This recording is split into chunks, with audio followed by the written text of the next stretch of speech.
Your phone says 20%, then it suddenly drops. It feels like the battery percent is broken. The real issue is that percent is not a direct reading of charge left. Battery percent is a managed estimate of usable energy. It's designed to keep the phone stable and prevent surprise shutdowns.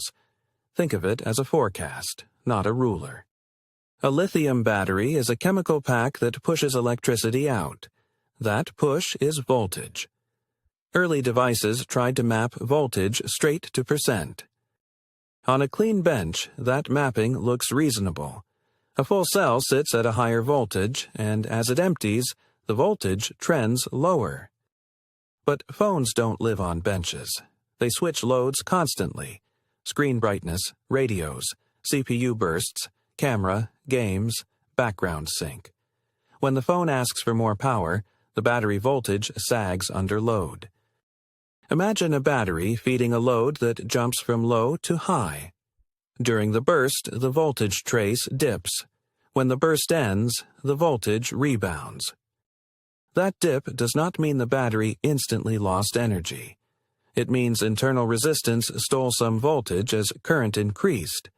If you used only voltage, you'd think the battery fell, even though energy is still there.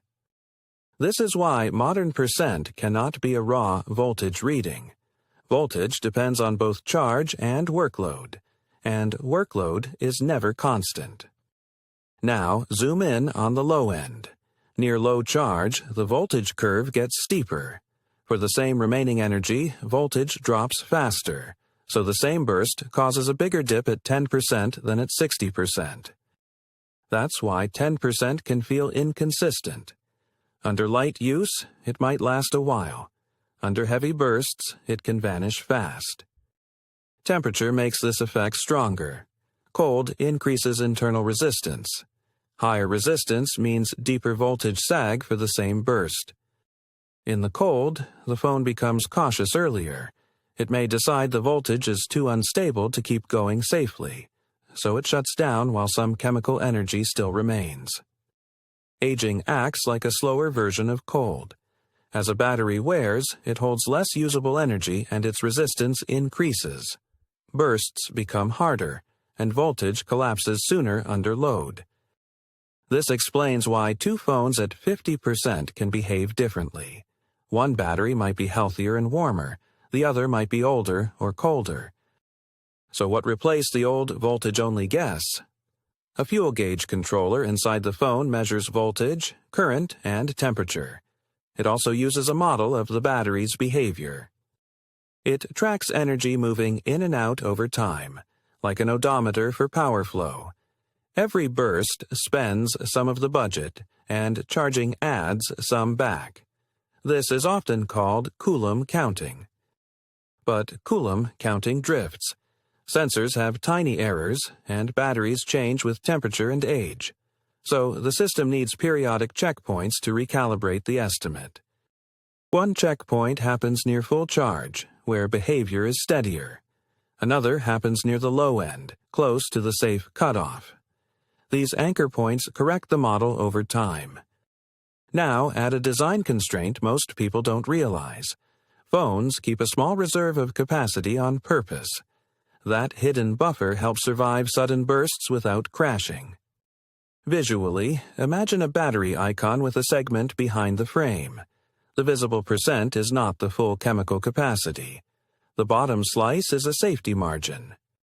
This is why people say, "My phone died at 3%. It didn't hit absolute zero.